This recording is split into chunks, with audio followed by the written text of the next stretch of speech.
Hello friend, स्वागत है आपका एजुकेशनल चौपाल में। दोस्तों, कॉन्सेप्ट सीरीज के अंतर्गत आज हम लोग इंडियन पॉलिटी से जुड़े दो महत्वपूर्ण टॉपिक पे चर्चा करेंगे, जिसमें पहला टॉपिक है अंतर्राज्यीय परिषद और जो दूसरा टॉपिक होगा वो है क्षेत्रीय परिषद। तो सबसे पहले हम लोग अंतर्राज्यीय परिषद पे चर्चा करते हैं। तो भारतीय संविधान के अनुच्छेद 263 के तहत स्थापित अंतर्राज्यीय परिषद राज्यों के बीच और केंद्र और राज्यों के बीच आम हितों के मुद्दों पर समन्वय की सुविधा प्रदान करती है। अर्थात जो अंतर्राज्यीय परिषद है वो हमारे संघीय व्यवस्था में विभिन्न राज्य और केंद्र और राज्यों के बीच एक समन्वय की सुविधा प्रदान करती है तथा यह सहकारी संघवाद को भी बढ़ावा देने का कार्य करती है। हालांकि यह एक अस्थायी संवैधानिक निकाय नहीं है, मतलब कि यह संवैधानिक निकाय तो है लेकिन अस्थायी संवैधानिक निकाय नहीं है। लेकिन जब भी यह सार्वजनिक हित में हो, राष्ट्रपति द्वारा इसका गठन किया जा सकता है।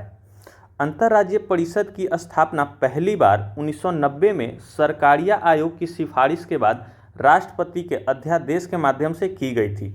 मतलब कि आज़ादी के लगभग 40 साल बाद जो हमारे एक संवैधानिक प्रावधान है अनुच्छेद 263 के अंतर्गत अंतर्राज्यीय परिषद, उसकी स्थापना 1990 में राष्ट्रपति के अध्यादेश के द्वारा किया गया था। हालांकि इसकी नियमित बैठक होनी चाहिए, लेकिन अंतर्राज्यीय परिषद 26 वर्षों में केवल 11 बार ही बैठक कर पाई है। 26 वर्षों नहीं, अब 35 वर्ष हो गया, लेकिन इसमें मात्र 11 बार ही अभी तक बैठक हो पाया है। जिसमें जो सबसे हालिया बैठक हुआ है वो एक दशक के लंबे अंतराल के बाद 2016 में हुआ था। इन अनियमित सत्रों के बावजूद अंतर्राज्यीय परिषद भारत में संवाद को बढ़ावा देने, नीतियों को संरेखित करने और केंद्र राज्यों को संबंध के मजबूत करने के लिए आवश्यकता बनी हुई है। मतलब यह है कि विभिन्न सरकारों द्वारा अंतर्राज्यीय परिषद का उतना इम्पोर्टेंस नहीं दिया जाता है, लेकिन ये सहकारी संघवाद को बढ़ावा देने के लिए बहुत ही महत्वपूर्ण है हमारे देश में। अब हम लोग बात करते हैं अंतर्राज्यीय परिषद का संवैधानिक प्रावधान। तो इसमें सबसे पहला है अनुच्छेद 263। तो अनुच्छेद 263 के अनुसार राष्ट्रपति आदेश द्वारा एक परिषद का गठन कर सकते हैं यदि यह समझा जाता है कि ऐसी स्थापना सार्वजनिक हित में होगी। और इसके अंतर्गत कुछ कार्य हैं, जिनमें पहला है जांच और परामर्श कार्य। तो अनुच्छेद 263 प्रभावी समन्वय के लिए परिषद के कर्तव्यों को रेखांकित करता है, जिसमें राज्यों के बीच उत्पन्न होने वाले विवादों की जांच करना और सलाह देना शामिल है। उसके बाद जो दूसरा कार्य है वो है जांच और चर्चा कार्य।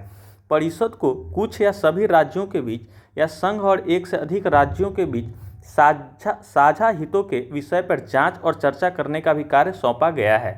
और जो तीसरा कार्य है वो है सिफारिश कार्य।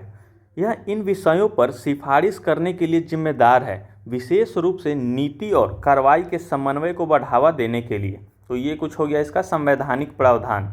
अब हम लोग बात करते हैं अंतर्राज्यीय परिषद की संरचना का। तो अनुच्छेद 263 के तहत स्थापित अंतर्राज्यीय परिषद राज्यों और केंद्र राज्यों के बीच नीति के समन्वय के लिए एक सलाहकार निकाय के रूप में कार्य करती है। इनमें निम्नलिखित सदस्य शामिल हैं। तो जैसा कि अध्यक्ष जो होते हैं वो हमारे देश के प्रधानमंत्री होते हैं। उसके बाद सदस्य की बात करें तो सभी राज्यों और विधानसभा वाले केंद्र शासित प्रदेश के मुख्यमंत्री इसके सदस्य होते हैं। फिर विधानसभा रहित केंद्र शासित प्रदेशों के प्रशासक सदस्य के रूप में होते हैं और राष्ट्रपति शासन वाले राज्यों के राज्यपाल भी इसके सदस्य के रूप में शामिल होते हैं। उसके अलावा गृह मंत्री सहित 6 कैबिनेट मंत्रियों को जिन्हें प्रधानमंत्री द्वारा नामित किया जाता है, वो भी इसमें सदस्य के रूप में कार्य करते हैं। और फिर अस्थायी आमंत्रण की बात करें तो इसके अतिरिक्त प्रधानमंत्री द्वारा नामित 5 कैबिनेट मंत्री या राज्य स्तर जो स्वतंत्र प्रभार के होते हैं परिषद में अस्थायी आमंत्रित के रूप में कार्य करते हैं। तो ये हो गया अंतर्राज्यीय परिषद की संरचना। अब हम लोग बात करते हैं अंतर्राज्यीय परिषद के कर्तव्य, मतलब इनके कार्य को। तो अंतर्राज्यीय परिषद एक संवैधानिक निकाय है जो अंतर्राज्यीय, केंद्र राज्य और केंद्र और संघ शासित प्रदेशों के बीच संबंधित मुद्दों को संबोधित करता है। कर्तव्य से पहले वार्षिक बैठक की चर्चा करें तो अंतर्राज्यीय परिषद की बैठक वर्ष में कम से कम 3 बार आयोजित होने की अपेक्षा की जाती है, जिसकी बैठकें बंद कमरे में आयोजित की जाएंगी तथा निर्णय सर्वसम्मति से लिए जाएंगे। मतलब कि एक साल में कम से कम 3 बार इसका बैठक होना चाहिए और जो बैठक होगा वो बंद कमरे में होगा और जो भी निर्णय लिया जाएगा वो सर्वसम्मति से लिया जाएगा, कोई मेजोरिटी या फिर कोई वोटिंग का प्रावधान नहीं है। लेकिन आप देखेंगे कि अब लगभग 35 सालों में अभी तक मात्र 12 बार ही इसका आयोजन किया गया है, मतलब बैठक किया गया है। अब हम लोग बात करते हैं कर्तव्य की। तो इसमें जो पहला कर्तव्य है वह है यह नीति और कार्रवाई के समन्वय को बढ़ाने के लिए इन विषयों पर सिफारिश करेगा। इसके अतिरिक्त परिषद राज्यों के सामान्य हित के अन्य मामलों पर भी विचार विमर्श करेगी, जैसा कि अध्यक्ष द्वारा इससे संदर्भित किया जाएगा। और कर्तव्य और कार्य की चर्चा हम लोगों ने पहले भी कर रखा है, जैसे इसमें है जांच और परामर्श का कार्य, जांच और चर्चा का कार्य, सिफारिश का कार्य। तो ये कुछ हो गया अंतर्राज्यीय परिषद के कर्तव्य और कार्य। अब हम लोग बात करते हैं अंतर्राज्यीय परिषद का महत्व पे। तो इसके अंतर्गत जो पहला हेडिंग है वो है संवैधानिक अधिदेश। तो इसके अनुसार है अंतर्राज्यीय परिषद की स्थापना भारतीय संविधान के अनुच्छेद 263 के तहत की गई है, जो केंद्र सरकार और राज्यों के बीच संचारित संवाद की सुविधा प्रदान करती है, जिससे राष्ट्रीय मुद्दों पर इसकी सिफारिशों की वैधता और प्रभाव को बढ़ाता है। उसके बाद है बहुपक्षीय वार्ता के लिए मंच। भारत में एकमात्र बहुपक्षीय मंच के रूप में अंतर्राज्यीय परिषद जीएसटी कार्यान्वय, आपदा प्रबंधन, आतंकवाद और आंतरिक सुरक्षा जैसे महत्वपूर्ण मुद्दों पर विचार करता है तथा हितधारकों के बीच सहमति समाधान को बढ़ावा देता है। मतलब कि हमारे देश में एकमात्र बहुपक्षीय मंच के रूप में आईएस काम करता है, जो जीएसटी कार्यान्वय या फिर आपदा प्रबंधन या आतंकवाद या आंतरिक सुरक्षा जैसे महत्वपूर्ण मुद्दों पर विचार करता है और साथ में सलाहकारी समाधान को भी बढ़ावा देने का कार्य करता है। इसके बाद जो तीसरा इसका महत्व है वो है संघीय संबंधों को मजबूत बनाता है। तो आईएससी राज्यों और केंद्र सरकारों के बीच संचार और सहयोग को बढ़ावा देता है, जिससे अविश्वास कम होता है और यह सुनिश्चित होता है कि संघवाद देश की उभरती जसपदों के अनुरूप कल की जाए। फिर है चौथा जो इसका महत्व है वो है संघर्ष समाधान तंत्र। यद्यपि विवादों को सुलझाने में यह हमेशा सफल नहीं होता, फिर भी आईएससी राज्यों और केंद्र सरकारों के बीच सौहार्दपूर्ण विचार विमर्श के लिए एक मंच प्रदान करता है, जिससे संघर्षों को बढ़ने में रोकने में मदद मिलती है। तो ये हो गया कुछ उसका महत्व। अब हम लोग बात करते हैं अंतर्राज्यीय परिषद की सीमाओं की। तो इसमें जो पहला है वो है सलाहकार भूमिका। इसकी सिफारिशें बाध्यकारी नहीं है, जिससे विवादों को प्रभावी ढंग से सुलझाने की इसकी क्षमता सीमित हो जाती है। मतलब कि यह एक एडवाइजरी कमेटी के तौर पे काम करती है। मतलब कि इसका जो भी सिफारिश होगा कोई भी राज्य या केंद्र उसे मानने के लिए बाध्यकारी नहीं है। दूसरा है अस्थायी प्रकृति। राष्ट्रपति इसे किसी समय स्थापित कर सकते हैं, जिससे असंगत कार्य प्रणाली और दीर्घकालीन समाधान की क्षमता कम हो जाएगी। मतलब कि यह अस्थायी नहीं है, अस्थायी है। मतलब राष्ट्रपति जब ज़रूरत के हिसाब से इसकी निर्माण कर सकते या कहें स्थापना कर सकते हैं। फिर है अनियमित बैठकें। तो परिषद की बैठकें अनियमित होती है। 1990 के बाद केवल 12 बार, मतलब 35 साल में केवल 12 बार इसका बैठक हुआ है, जिससे उभरते मुद्दों पर समय पर प्रक्रिया देने में बाधा उत्पन्न होती है। तो ये भी एक इसकी सीमाएं हैं। फिर है चौथा सीमा जो है वो है अस्थायी सचिवालय का अभाव। अस्थायी सचिवालय के बिना परिषद की बैठकों की निरंतरता और दक्षता का अभाव रहता है। मतलब कि इसका कोई अपना सचिवालय नहीं है। फिर है सीमित राज्य भागीदारी।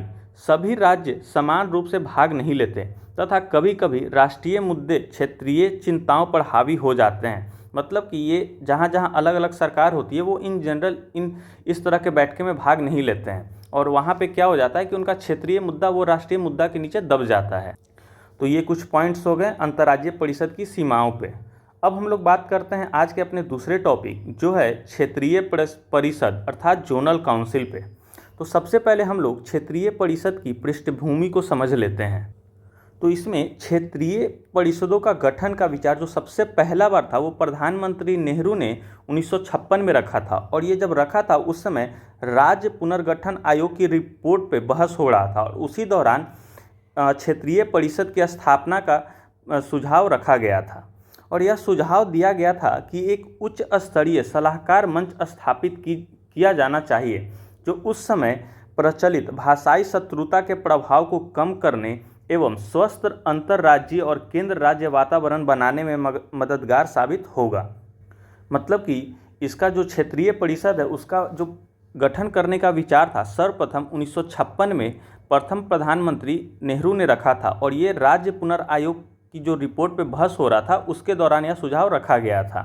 अब हम लोग क्षेत्रीय परिषद के बारे में चर्चा करते हैं। तो तत्कालिक प्रधानमंत्री नेहरू द्वारा प्रचलित विचार के आलोक में राज्य पुनर्गठन अधिनियम 1956 के तहत 5 क्षेत्रीय परिषद की स्थापना की गई। और इसमें आपको ध्यान देना है कि क्षेत्रीय परिषद वैधानिक निकाय है, संवैधानिक नहीं। मतलब कि जो जोनल काउंसिल है वो कॉन्स्टिट्यूशनल बॉडी नहीं है, यह एक वैधानिक निकाय है। और जो टोटल 5 परिषदें हैं वो है, उसमें पहला है उत्तर क्षेत्रीय परिषद, फिर है मध्य क्षेत्रीय परिषद, पूर्वी क्षेत्रीय परिषद, पश्चिमी क्षेत्रीय परिषद और जो 5वां है वो है दक्षिण क्षेत्रीय परिषद। और पूर्वोत्तर के जो राज्य हैं 7 सिस्टर, उन्हें क्षेत्रीय परिषदों में शामिल नहीं किया गया है।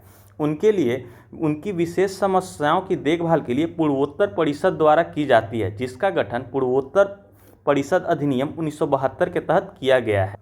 तो आप लोगों ने देखा कि टोटल 5 जोनल काउंसिल हैं, north, south, east, west and central zonal council. और जो नॉर्थ ईस्टर्न क्षेत्रीय परिषद है वो इसमें शामिल नहीं है। उसके लिए पूर्वोत्तर राज्य अधिनियम 1972 के तहत पूर्वोत्तर परिषद की स्थापना की गई है। अब हम लोग क्षेत्रीय परिषद के उद्देश्य क्या हैं उसे समझ लेते हैं। इसका जो पहला उद्देश्य है राष्ट्रीय एकीकरण लाना, फिर है तीव्र राज्य चेतना, क्षेत्रवाद, भाषाई और विशिष्टवादी प्रवृत्तियों के विकास को रोकना, और तीसरा है केंद्र और राज्यों के सहयोग करने तथा विचारों और अनुभवों का आदान प्रदान करने में सक्षम बनाना, और चौथा है विकास परियोजनाओं के सफल एवं त्वरित क्रियान्वयन के लिए राज्यों के बीच सहयोग का माहौल स्थापित करना। तो ये टोटल 4 इसके उद्देश्य हैं।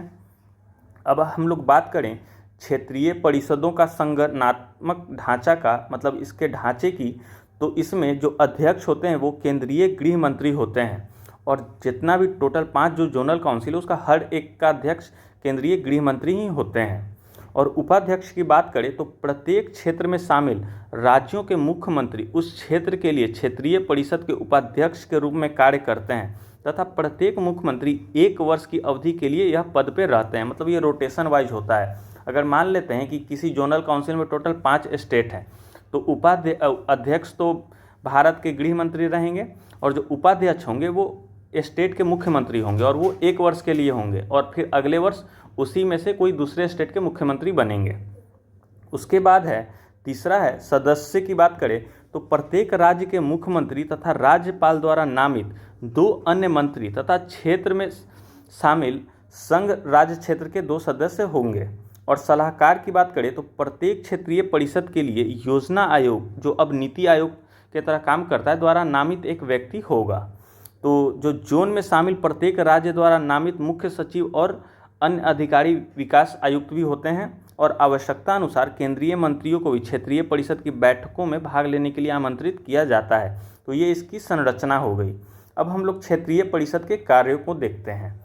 तो इसमें जो पहला कार्य है, प्रत्येक क्षेत्रीय परिषद एक सलाहकार निकाय है और वह किसी भी ऐसे मामले पर चर्चा कर सकती है जिसमें उस परिषद में प्रतिनिधित्व करने वाले कुछ या सभी राज्यों का साझा हित हो। दूसरा जो कार्य है इनका वह है किसी भी ऐसे मामले पर की जाने वाली कार्रवाई के संबंध में केंद्र सरकार और प्रत्येक संबंधित राज्य सरकार को सलाह दे सकता है। फिर है विशेष रूप से क्षेत्रीय परिषद निम्नलिखित के संबंध में चर्चा कर सकती है तथा सिफारिशों को कर सकती है। इसमें पहला है आर्थिक और सामाजिक नियोजन के क्षेत्र में साझा हित का कोई भी मामला। दूसरा है सीमा विवाद, भाषाई अल्पसंख्यकों या अंतर जातीय परिवहन के संबंधित कोई भी मामला। फिर है राज्य पुनर्गठन अधिनियम के अंतर्गत राज्यों के पुनर्गठन से संबंधित या उससे उत्पन्न होने वाला कोई भी मामला। मतलब ये जितने भी मामले हैं उस पर क्षेत्रीय परिषद अपना सलाह दे सकता है और इसका भी सलाहकार बाध्यकारी नहीं होता है। आपको इसमें ये ध्यान रखना है। तो ये हो गए क्षेत्रीय परिषद के कार्य। तो अभी तक हम लोगों ने देखा टोटल 2 टॉपिक, अंतर्राज्यीय परिषद और क्षेत्रीय परिषद से जुड़े सभी पॉइंट्स को। तो मैं आशा करता हूं कि आपको यह वीडियो पसंद आया होगा और आपके अंतर्राज्यीय परिषद या क्षेत्रीय परिषद से लेकर सभी डाउट्स क्लियर हो गए होंगे। तो फिर मिलते हैं कॉन्सेप्ट सीरीज के नेक्स्ट वीडियो में। तब तक के लिए धन्यवाद। जय हिंद।